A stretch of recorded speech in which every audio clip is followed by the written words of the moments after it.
Hey, this is Matt. Once again, welcome back to another review. This is another paid request for 2 more South Park episodes from Edward. Thank you so much. And for those who want to request pretty much any type of video, feel free to send them either directly to my PayPal or join my Patreon. Both links are down below in the info box. I will try to get to it as soon as I can. And this one is for South Park Season 1, Episode 9. Yes, this is the Christmas special with the Mr. Hanky, the Christmas Pooh. Oh my god, I vaguely remember this. And the whole idea, yeah, it's very juvenile. I will say though, to be fair, at the very least, this did get some laughs out of me, some chuckles, mainly from the characters, especially from Cartman. I do think Cartman is kind of the, which is funny because I was curious and I I forget what season it was. It was on YouTube. It was like when Cartman met Bart Simpson, like a guy who looks like Bart Simpson, and because they both hate Family Guy. It wasn't voiced by. I don't think it was voiced by the person who does Bart Simpson, but well, Nancy Cartwright does Bart Simpson. Anyway, Cartman's voice has changed.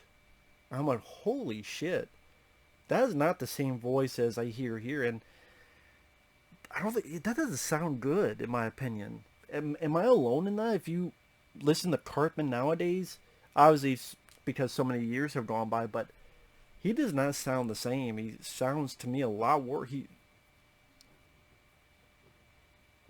But of course, I mean, it's probably been at least 10 years. So what do you expect? I guess. I just one of those things that went, wow.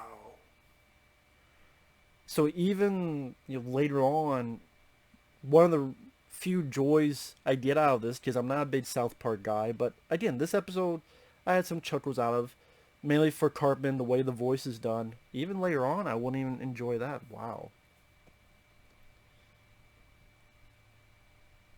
But I mean, the plot: the kids are doing this Christmas play, Jesus, and the teacher's like, "Don't hold the baby from the legs, hold him from the head."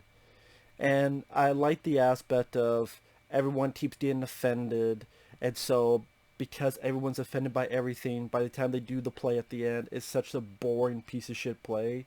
I like that because that could work today because of how everybody gets offended by everything. And that's it. If you get offended by everything, your result is going to be a really boring nothing, and you're going to regret it. And I thought that was a nice piece of the story to have in there, and sadly, a precursor of things to come. If you thought people were offended a lot back then, nowadays it's 10 times worse. Sadly, I'm offended by this. I'm offended by that. How about you grow a pair?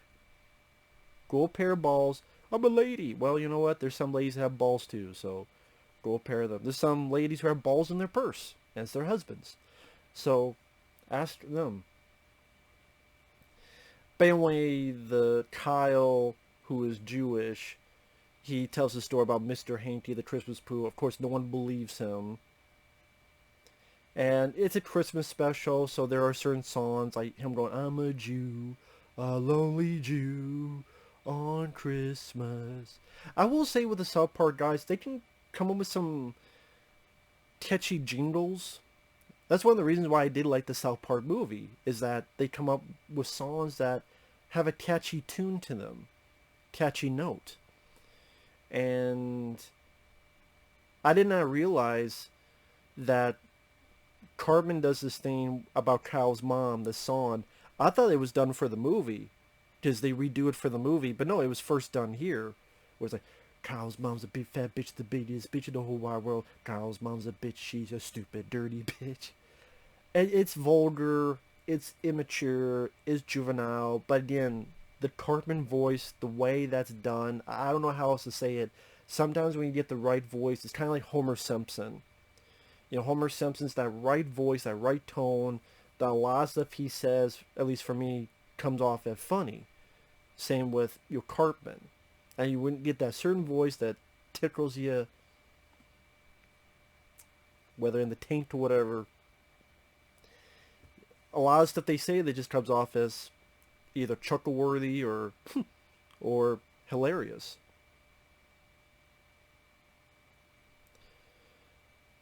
Again, you have the random references like, oh, we're doing this play, and here's Philip Glass, the composer, Philip Glass. I went, okay, it's these random references. They do a play that's not offensive, but it's boring as shit, and a riot starts in the stands. Meanwhile, no one believes in Kyle and the Christmas Pooh, so they committed him to an asylum. And then finally, Mr. Hanky does something. I thought this was interesting. They plug in a commercial with real people for a Mr. Hanky construction set. I'm like, oh, okay, we have real people there. That was clever. Yes, again, it's very juvenile and oh look, the baby ate some shit. Of course, they fed her chocolate cake in real life. Yes, I know it wasn't real shit, but it's like, okay. The idea is that where's the construction? We constructed. Oh, she ate Mr. Hanky. The baby's like, ee. Talk about shit-eating grin. Gives new meaning to that. I'm not sure if Cartman has said this before, but this is the first time I remember hearing, screw you guys, I'm going home.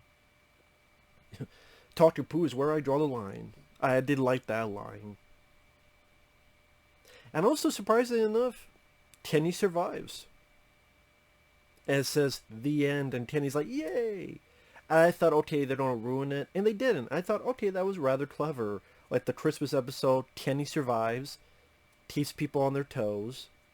I actually appreciate that. So, again, despite the idea being very, like, come on, a Christmas shit that talks.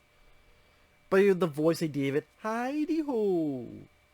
A lot of the other jokes and humor, the voiced work, Isaac Hayes, may rest in peace. It's nice to hear him in this. Again, some of the song work, they do a nice job. At least it's catchy jingles with the music. The having Kenny survive at the end.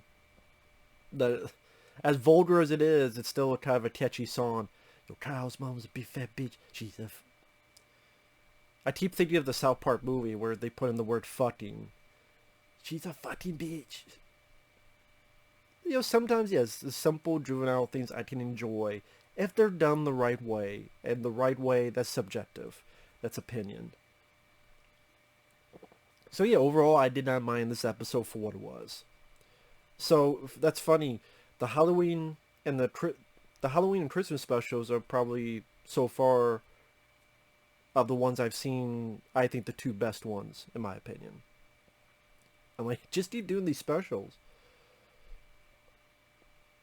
I think also, like I've said before, it's because they're centering on the characters, not I have a bug up my ass on this person, I have a bug up my ass about this movie or this event or this celebrity. Sally Struthers. I'm like, I didn't know who the fuck Sally Struthers was. The next episode, oh, we hate Barbara Streisand. Well, I don't give a shit about Barbara Streisand, but this is more, we hate Barbara Streisand than, oh, we're a show. I'm like, just like this.